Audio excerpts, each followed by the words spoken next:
Since the last album, Fingerprints, as far as what we've been doing, since then, I mean, the year after that album came out, we reaped all the benefits of that album. We were getting a lot of opportunities to minister and just getting a lot of good feedback. You know, we released a flyaway video, which was just a stamp in that year as far as a really good video that had a very strong message about, you know, things that are kind of taboo in church culture and even in just regular culture. So we saw the benefits of that, and we were just really opened up to a whole new side of, I guess, the industry as far as music is concerned. But then the year after that, which is this year we just went through with making Ready, you noticed the way I said that, the year we just went through, because it was a process, and it was definitely a great time of God building us up and us having to wait on the Lord. And it's really expressed in this album, especially one of the songs called Off the Edge. But it's really expressed in all of the music that we put out in this next album, the good times, you know, and the not so good times that are meant for good. And what I mean by that is just those times where you wonder, like, you know, what is God doing? Because God's a mystery, you know, and I praise Him because He's that way. Because if He told me everything the way it was supposed to lay out, then He wouldn't be God, you know. So I thank God for the mystery in Him. But at the same time, you know, it was a little frustrating at times. But when we get to the other side, and we've gotten to the other side on several occasions, we're just, you know, blown away from what God does. And that's really been the process, just seeing God in a new light, seeing what relationship means in a new light, and rediscovering it all over again. It's been awesome. We called the album Red for a lot of different reasons.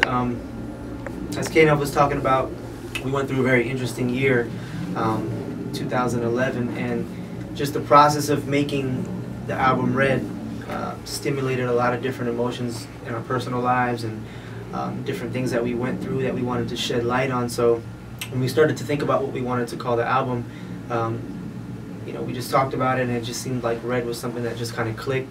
We just kind of came up with it, and we started to kind of attribute that color to a lot of different things. It's a very powerful color when it comes to psychology.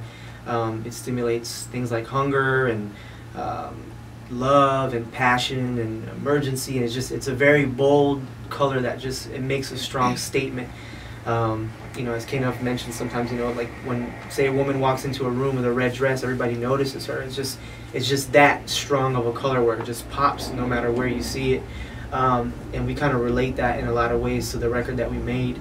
And we just tie it into a lot of different ways. A lot of the different emotions that I just mentioned are emotions that we express on this record, and relate them to the different experiences that we've had over the past year and a half, 2 years since Fingerprints. So that's pretty much the short answer why we called the album Red. Looking out the window as the days blow by, steady on the move, grounded but so high. With the strength of memories and close ties, life is like an open road in the sky. One love's process in the making of the album Red. Well, let's just say he didn't keep his shirt on a lot.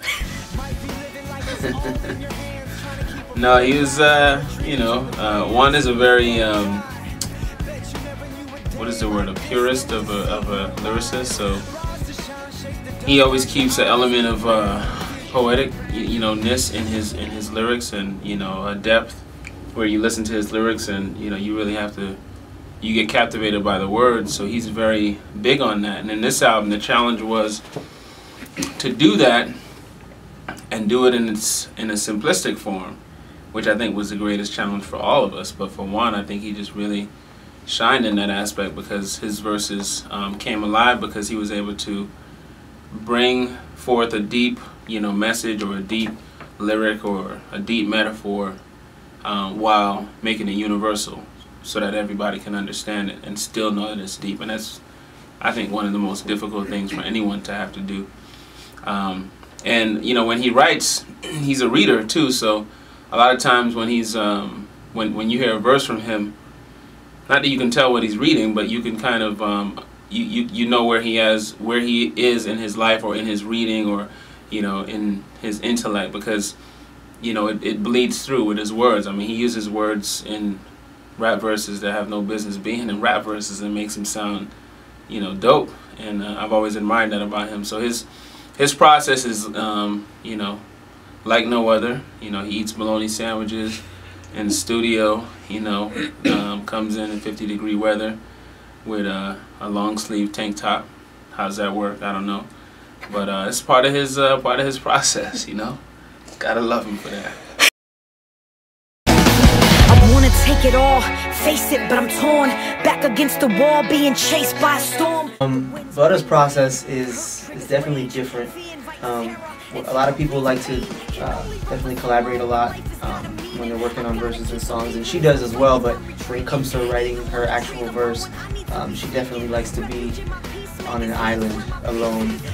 Sometimes she'll just get in the car and just take a drive, come back later in an hour and have something memorized or something like that. Definitely coffee. She's a big iced coffee drinker, so if you have a studio session with Butter, bring her a nice McDonald's iced coffee, and she'll do some good work for you. But she's definitely her strongest critic, her biggest critic. She writes verses over again because she's very hard on herself the way that she does things. There's a lot of times where me and K-Nuff will really like a verse that she did, and we'll feel very strongly about it. But it's hard to convince her that it's dope if she doesn't like it. So there's definitely a lot of songs where I really liked her verse a lot, and I was very hard-headed and adamant about telling her to keep it. And I would sometimes really try my best to make her do it, and sometimes she would budge, but most of the time she really just needs to be in her zone and really just like every aspect of what she's written, so that she can listen to it 6 months, a year from now, and know that she gave everything on that verse, on that song, and feel confident in just every aspect of it. So she's definitely a perfectionist at heart, but she's very creative, so she's one of a kind, and she loves coffee. Even if I'm screaming in my silence, I'm here, remaining calm in the violence. It's unfair. I don't need a heart or a violin. His process with this record, I think he attacks the songs differently. I think every time. There was one song that he kind of just handled by himself, was Off the Edge. We kept trying to come up with concepts of the song, and just one day he just wanted to just go to the studio by himself and work on it. So he kind of got his own little element and worked on that. And then when we came back into the studio and heard what he wrote, it was just, sometimes he just needs to kind of be by himself and do that. He's very hook driven, I believe. He likes to attack the hook first. So once he gets a hook and get a concept and stuff, it's kind of easier to build around that. But with him, I know he's always writing. So even if there's no beat, like, he's always writing. He always has verses. He always has stuff like that. And I think we differ a lot in that aspect. He just always has lyrics to kind of refer to. Not that he doesn't usually take lyrics that he already has written for a new project, but he'll kind of refer to them and kind of build from there. And then just working with Andy in the studio, I know he was he was a lot more vocal this album, I believe. He was a lot more vocal in what he wanted to hear in a lot of the songs, because a lot of the songs, not a lot, but the songs that you hear him singing on, like, were kind of built around him, so they fit his voice perfectly. So he was a lot more vocal, and he worked a lot closer with the producer of this process. I don't know if you guys remember how we actually came up with it, but we were driving in the car and we were just talking about just music, just kind of having a conversation. And we're talking about different albums, and we were talking about Jay-Z's Black Album, and we talked about the Beatles' White Album, and I said, we should do the Red Album. And it started off as a joke, and then we just kind of all looked at each other and was like, that sounds dope. And then K-Nuff just started saying, man, how many emotions go with Red, and we kind of just started talking about it. And then that's kind of how that process began. And then when we really started getting into the record, we just really just kind of started understanding more and more the color red, and what really, how it triggers so many emotions. And I think that was kind of like kind of dead set on the title of the album with this one. So I don't think we ever wavered from it. I know when we were going through the process working on songs, I think we just really wanted to make sure that every song fit in with that, and it was going to trigger some sort of emotion when it tied into Red. So I think with this process, it was kind of easy for us on this one. When I think about Fingerprints and I think about Red, and I'm trying to think about similarities, I don't know that there's too many that I can think of off the top of my head. I mean, I think both of them show a growth musically in each of us. So Dopey's Good News was the one prior to Fingerprints, and I think with every record we try to step it up musically and lyrically and concept-wise, in every other way. So one of the ways in which I think that they're similar is that actually I can't think of any way in which they're similar. I would say melodies. I think the singing aspect of things, like with us having like more musical melodies. I think in that you sense. Answer that. I'll do another one. I don't honestly. That's a good question, actually. I'll just kind of piggyback off. Yeah, I think maybe some of the similar, like he said, there's not a lot of similarities. I think a few of them would probably just be the singing aspect of it. We added a lot more vocals. With Fingerprints, it was a lot more vocals as compared to Worn Souls and Dope Beats.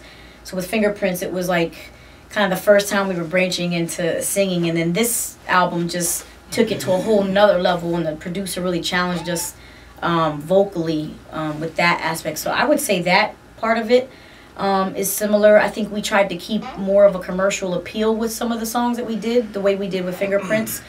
There was a few songs on this album that we wanted to make sure still lined up with the Rhemasoul sound, with the bass thump, like in Fingerprints and the rest of the records. I know all our fans are going to look for something similar to Boombox, so we wanted to make sure we had something kind of, feed that fan that's going to... But besides probably those three similarities, I think this album is very night and day compared to Fingerprints. Like Juan said, the album was titled, everything was done so on purpose as far as the objective was there, to communicate this Red and these emotions. So we went into this more, focused on what we were doing. With Fingerprints, not that we weren't focused, but Fingerprints was just a totally different process.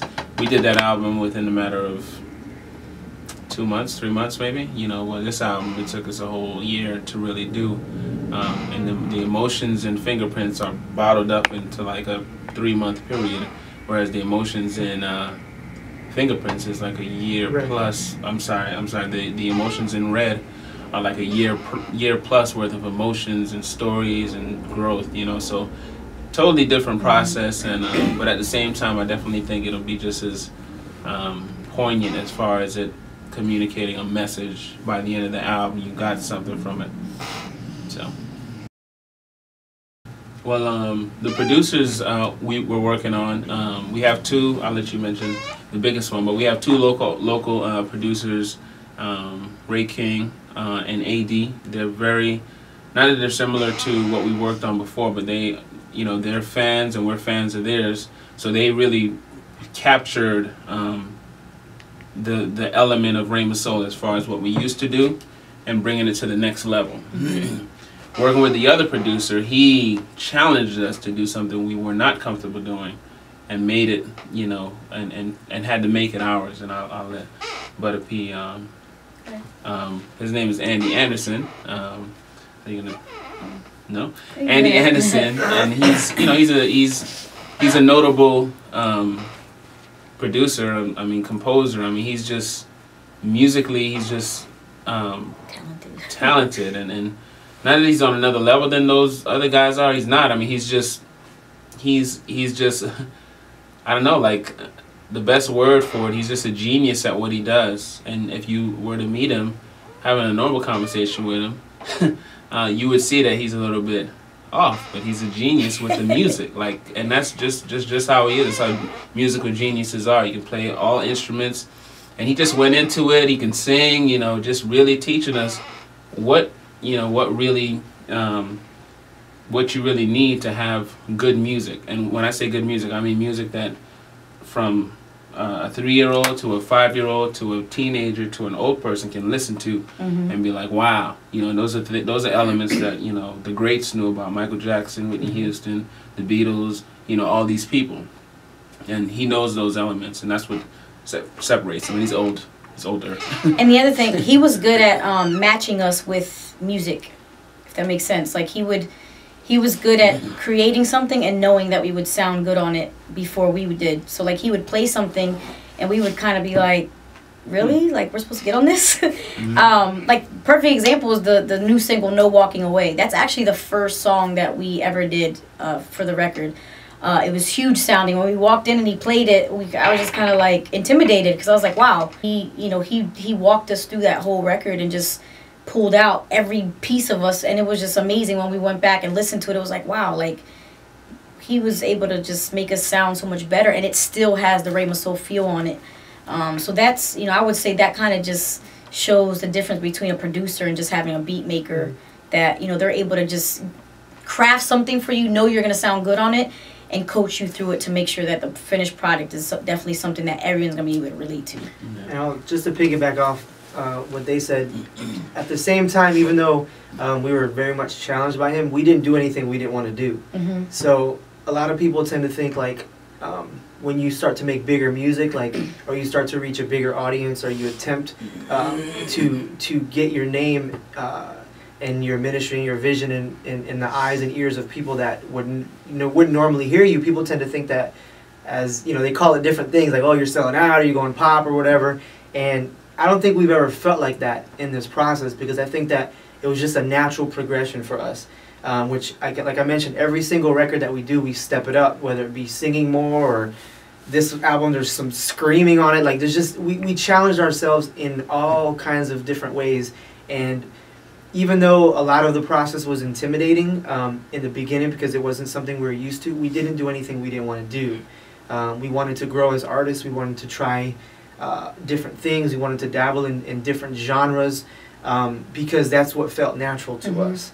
So it wasn't because, oh, let's make this song because it's going to reach this person. It was like, no, let's do something that we feel comfortable with, that people are going to be able to relate to and hear what we have to say. Because it's easy sometimes, and I'm kind of going off on a tangent because it's on my heart, but people tend to think like, oh, like, if you're not doing like backpack rap or whatever, or a certain type of music, which is what we all kind of came up with, you're not staying true to yourself. But at the same time, I think you're kind of not staying true to yourself if you don't grow. You grow as a person, you get older, you learn new things, you taste new foods, you go to new places, you see new movies. So you need to bring all those kinds of things into your artistry if you want to grow as an artist, if you want to get better, and if you want to improve. And if you just stay doing a certain type of sound or a certain type of music, you're really not challenging yourself to grow as a person. I would even go as far as to say that. So yeah. Well, my favorite I mentioned is a song called "Off the Edge," and the reason why it's my favorite is, like I said, I mean, it just, from what I think, it just depicts more than any of the songs. It depicts most of the whole process of what we've, what we've been doing this last year. You know, that step of faith. You know, how you take that step off the edge, based on a goal. You know, based on a dream, based on a promise, and you do it because you have faith. You know, you have faith in God, or you have faith in, yourself, or you have faith in something. And it's a very universal record because we wanted it to be that way. Obviously, we have faith in God, and we take the steps we do because He tells us to, and we believe that He's going to catch us. Some people have faith in just themselves, or they have faith in a process, or they want to be a doctor, and they have to take that step of faith and get this student loan that they have no idea how they're going to pay back. But they take that step of faith, and then 30 years later, when they're an orthopedic surgeon, that school bill that they thought was going to be such a grueling thing is now a memory, and they're glad they're able to do what they're doing. They're glad they took that step of faith because they knew they were supposed to do that. So it's that type of a theme that was set us in motion as far as this past year of full-time ministry, full-time dependency on God. So Off the Edge is easily, I shouldn't say easily, because there's other songs on there I won't mention because I might take one of theirs, but there's other songs on there that are my favorites as well. But that one's definitely number one. My favorite song from the beginning has been "No Walking Away," and it's funny that that actually turned out to be not only the single but the first song we even recorded for the album. So, but I'll mention another one just because that one's out. But another one that really stands out aside from the others, because I love every one of them. But "Celebration" is a song that really hits hard and hits home for me. I think it was actually the last song we did, or the second to last song that we did for the record. So we were in that stage of just, we're done. We just need like one more banger, and we need to come hard on it, and we need to come lyrical on it. And that's exactly what we did. It has a big hook. It has a very strong hook, in that it's something that when we do it live, the whole roof is going to cave in. It's just ridiculous, and that's something that I think about a lot when we do records, is which songs are we going to be able to really kill it when we do it live, and just have that energy that really translates to the audience. So "Celebration" is a song that every single person came on it so amazingly. Everybody's lyrics and verse and flow and everything is just one of the most impressive songs to me on the album, as far as lyrically, with every person just coming for the jugular, really. Like, it's a very MC type of a song, but at the same time it's like crunk and and very nasty and dirty and Stinky. filthy. It's that song that you say, "Oh, you thought we went pop?" It's the ugly face Taste song, that. the one you listen to and you go, that stupid face. Yeah, and the bass is just like Retarded. kill yourself bass. May cause epilepsy. Face. My favorite, I think honestly, my favorite song is probably "Need an Answer." I think it's the one I probably relate to the most right now. I just love every aspect of that song. I think the beat on it is amazing. I love that we we played around with dubstep, and we didn't go too crazy with it. And we still made it our own. And that's one thing I love about our group, that we try to like get whatever people hand to us and still make it our own, so we're not coming off as posers per se. So that's, that answer, the "Need an Answer" track, I think sonically is just great. It's just great. AD killed it. And I just think, just everything. The hook is great. The lyrically, everyone did well on it. Just the topic, the concept of the song is just talking about us needing an answer. Sometimes in life, whether you're a Christian or you're a non-believer, there's always questions in life. You're going through things within your life, and you start to question, your purpose. You start to question God, or you start to question a relationship you're in. You start to question, why you're in college when you're failing most of your classes. There's something in your life that you question every so often, and at the end of the day, everyone, I don't care if you're a believer or non-believer, you always say, "God, what's up?"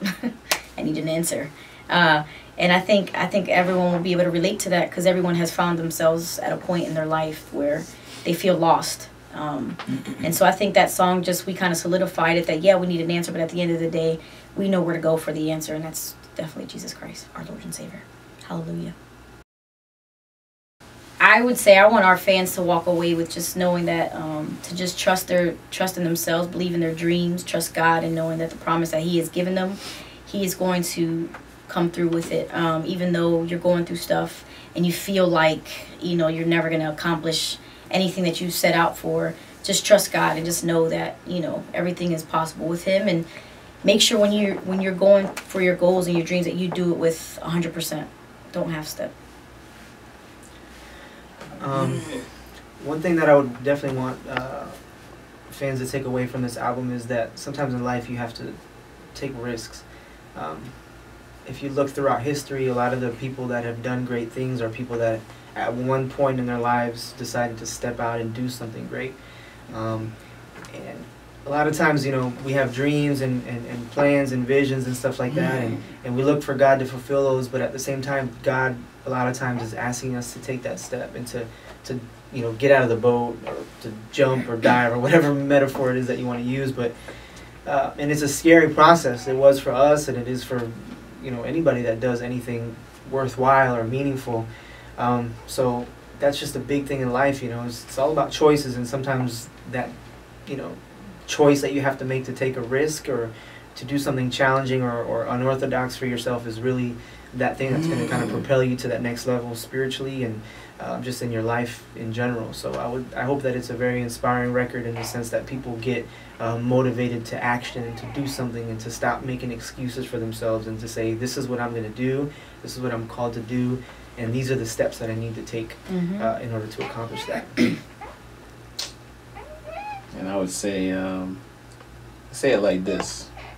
I had a conversation with a friend yesterday, and he's doing very well.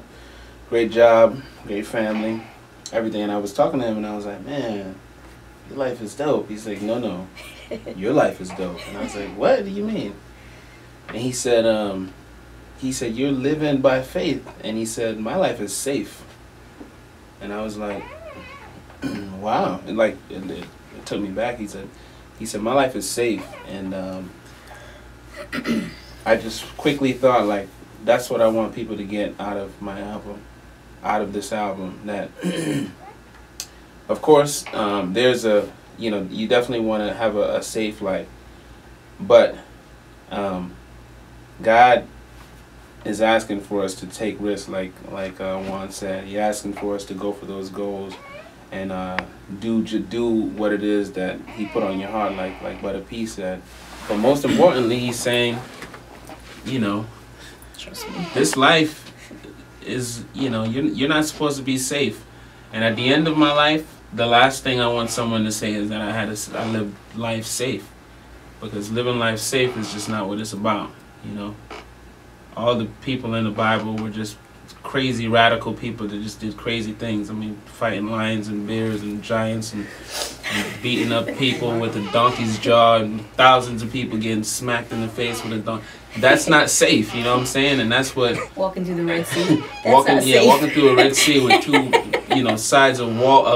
two walls of water next to you. You can see blue whales, I'm sure, or whatever is in that sea, right next to you, So it's just not safe. And I just challenge people to live life to its abundance. And the abundance means taking that risk, going after what you need to and living it passionately. Like, find something that you're passionate about that God's given to you and just go after it, Whether if it's winning souls, if it's building up the church, if it's, moving seats, whatever it is, man, just be passionate about it, And, that's it. Be passionate about something. So that's it. Thank you for listening. Booyah. We are Rhemasoul. We are Rhemasoul. Go get your album. Your album, that's right. It's already yours. Go get it. Just go claim that junk with some money. You gotta pay some money. Couple bucks. Red. March 27th, 2012. So make sure you guys go get it. It'll be available on iTunes. It'll be available in stores. It'll be available on Amazon. On Amazon. On Amazon. You catch it on Napster, LimeWire. If it's on LimeWire, that's how you know you made it. Yeah, man, just get the album, enjoy it, share it with people, not burn it. But, when they get in the car, you play it. You share it that way. No piracy. No piracy. Take it all, face it, but I'm torn. Back against the wall, being chased by a storm. The winds bring rain, hurt triggers rage. Fear invites terror, and terror bleeds pain. Can only run for so long when life has got a meaning. I gotta keep believing. Who's gonna fight if I'm retreating? Even when the trees are blowing, I need to be seeking refuge in my peacemakers. Hands is where my peace is. Don't give up on dreaming. It's only for a season. Just wait, the storm is all a part of bringing you your healing. Gotta move on, gotta be strong. Hold on to the early morning. Gotta move on, gotta be strong. Hold on. It's a brand new dawn. It's a brand new dawn. It's a brand new dawn. It's a brand new dawn. It's a brand new dawn.